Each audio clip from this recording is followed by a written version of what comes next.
Hey, I'm Mike Baccarella, and today we're going to take a look at an easy concept that Ellis used to add extra color to his arpeggios. Let's take a look.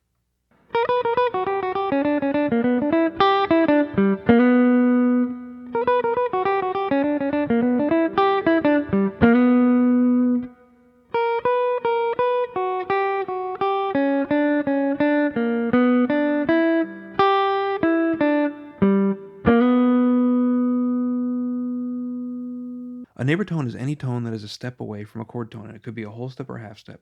It could fit within the scale, or it could fit chromatically outside of the scale. So when we talk about lower neighbor tones, typically in a jazz situation, we're talking about a half step below a chord tone. So in this case, Ellis is playing a G triad, and he's adding notes below. So we have our third here. He's adding the B flat under the B, and then he heads to the root. So he plays the F sharp below the G. And then he goes to the fifth. She plays a C sharp under the D. And he ends on the third. And he goes up and down. Kind of a blues cliche. But this concept is something we could take and really run with and do a lot of things with. Typically, when we play these kind of things, we'll put the lower neighbor tone on the and of the beat, and we'll put the chord tone on the beat. That way it has a stronger sense of resolution. 1, 2, 3, 4.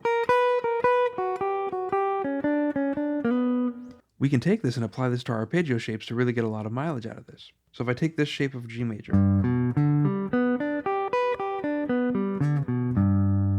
I can go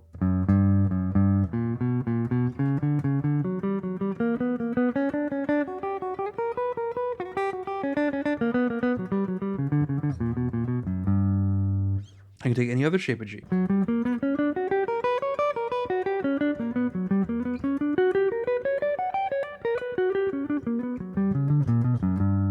So you can see you can take this all over the guitar neck. And that's a major. We can do minor.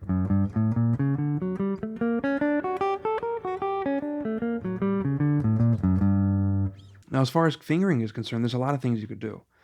The easiest thing to me is to just play all your chord tones with your second finger.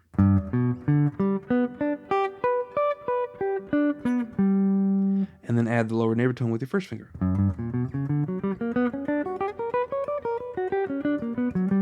You could also work out some fingerings for a specific position. So, for example, if I'm playing in the C position, I can go.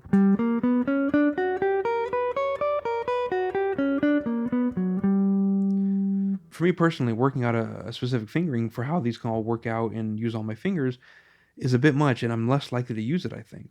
The other advantage to using just two fingers for this is it makes it easier to travel the guitar neck and end up in a new place. And once you're done with the idea, you're in a new position.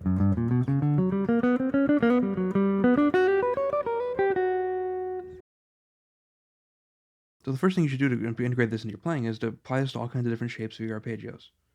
Major and minor. You can even apply it to seventh chords. Once you get comfortable with that, then you can apply it to progressions. So if I want to take it through a 2-5 progression, so in the key of C, we got D minor 7, G7, C major 7. I can go 1, 2, 3, 4.